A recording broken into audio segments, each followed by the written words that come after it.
అందరూ నమస్కారం. వచ్చే నెల మార్చి 3వ తేదీన మన ప్రీతం నాయకులు వైఎస్ జగన్మోహన్ రెడ్డి గారు రాష్ట్ర ముఖ్యమంత్రి వర్యులు సిద్ధం సభకి అద్దంకి కాన్స్టిట్యున్సీలో మేదరమెట్ల హైవేలో ఈ సిద్ధం సభ జరుగుతుంది.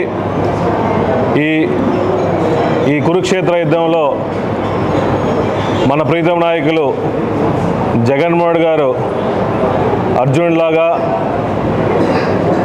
ఈ రాష్ట్రంలో పేద ప్రజలు, ముఖ్యంగా రైతులు, మహిళలందరూ, ఎస్సీ, ఎస్టీ, బీసీ, బడుగు బలహీన వర్గాలందరూ, రైతు సోదరులందరూ, వైఎస్ఆర్సీపీ కార్యకర్తలందరూ, నాయకులందరూ ప్రతి ఒక్కరూ అర్జునుడితో పాటు కలిసి నడవడం కోసం సంసిద్ధమై ఉన్నాం.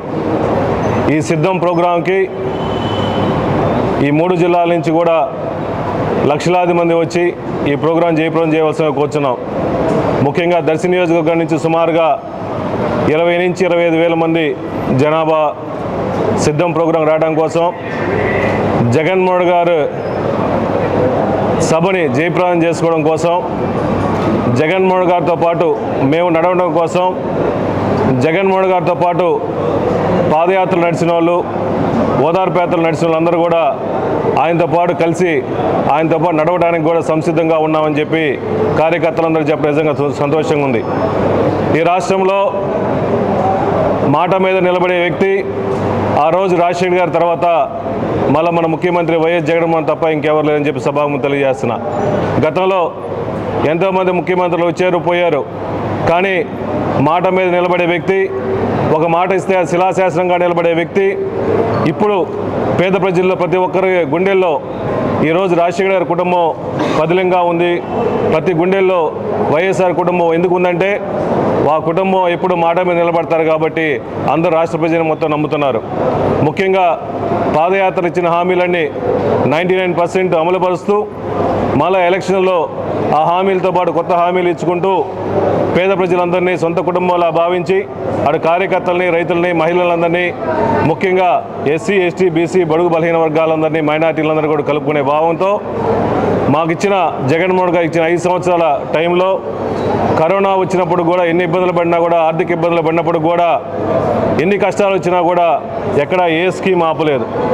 కానీ చంద్రబాబు నాయుడు గారి పరిపాలన అంతకుముందు సుమారుగా 600 పైచీలకు హామీలు ఇచ్చి ఎలక్షన్ల తర్వాత ఓట్లు వేయించుకొని సీట్లు సంపాదించిన తర్వాత పూర్తిగా పేద ప్రజలందరూ తొంగలో దొక్కిన చంద్రబాబు నాయుడు ఒక పక్క, మళ్ళా జగన్మోహన్ గారిని ఎదుర్కొనే ధైర్యం లేకుండా ఈ రాష్ట్రంలో చంద్రబాబు నాయుడు గారు సుమారుగా 3 సార్లు సీఎం అయ్యి 14 సంవత్సరాలు సీఎంగా ఉండి మాట్లాడితే నాకు 50 సంవత్సరాల ఇండస్ట్రీ ఉందని చెప్పి చెప్పుకునే చంద్రబాబు నాయుడు గారు జగన్మోహన్ గారిని ఎదుర్కొనే ధైర్యం లేక ఆయనతో పాటు ఇంకా 3 పార్టీలతో కలుపుకుంటూ అటు బీజేపీ కానీ, పవన్ కళ్యాణ్ కానీ, చంద్రబాబును కలిసి జగన్మోహన్ గారిని ఎదిరించడం కోసం ఉన్నారు.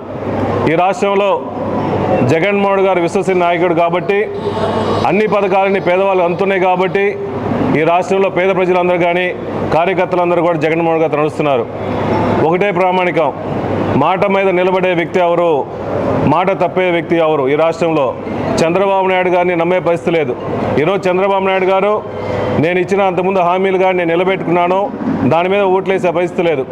కానీ జగన్మోహన్ ఒకటే చెప్తున్నాడు, నేను ఇచ్చిన పథకాలు ప్రతి ఇంటికి చేరుంటే, నా పథకాలని మీకు నచ్చి ఉంటే మీరందరూ బెనిఫిట్ పొందితే మాకు ఓట్లేమని చెప్తున్నారు. కానీ చంద్రబాబు నాయుడు గారు ఏమన్నారు, అయ్యా నాకు 72 సంవత్సరాలు అయిపోయింది, నేను ముసలిని అవుతున్నాను, నా కుర్చీ మీద ఆశ ఉంది, మీరందరూ గెలిపించాలని అడుగుతున్నారు. కానీ వ్యత్యాసం చూడండి, ఆయనకి కుర్చీ మీద ఆశ, జగన్మోహన్ గారికి ఆశయం. ఆశతో ఉన్నాడు చంద్రబాబు నాయుడు.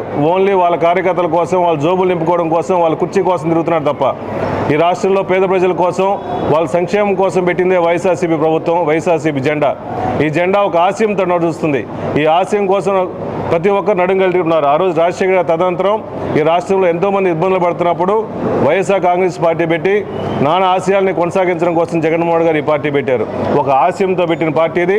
ఆశయంతో పాటు జగన్మోహన్ గారు ఇచ్చిన హామీలను నెరవేర్చుకున్నారు కాబట్టి ఈ రాష్ట్ర ప్రజలందరూ ఏకంగా కలిసి మళ్ళా జగన్మోహన్ గారిని ముఖ్యమంత్రి చేసుకుంటే ఈ రాష్ట్రం మొత్తం బాగుంటుందని కోరుకున్నారు. కాబట్టి ఎన్నో అభివృద్ధి పథకాలు, ఎన్నో సంక్షేమ పథకాలు జగన్మోహన్ గారితో వచ్చినాయి.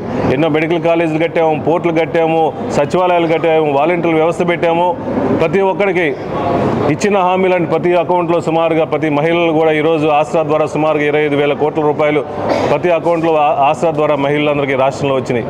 గతంలో ఏ ప్రభుత్వం చేయని విధంగా సుమారుగా 30 లక్షల పై చిలుకులు ఇచ్చి ఒకేసారి ఏ ముఖ్యమంత్రి దేశంలో కూడా ఏ ముఖ్యమంత్రి చేయలేదు. 30 లక్షల పై చిలుకు ఇల్లు ఒకే స్థలాలు ఇచ్చి ఆ స్థలాలకి ఇల్లు కట్టిస్తూ సుమారుగా 10 లక్షల పై చిలుకు వరకు ఇల్లు కట్టిస్తూ వాటికి మంచినీరు వస్తు కానీ సైడ్ డ్రైన్లు, లైట్లు అన్నీ ఏర్పాటు చేసి వాళ్ళందరినీ జాగ్రత్తగా చూసుకున్నారంటే ఈ రాష్ట్రంలో జగన్మోహన్ గారి పాలన ఎలా ఉందో మీరు అందరూ అర్థం చేసుకోండి.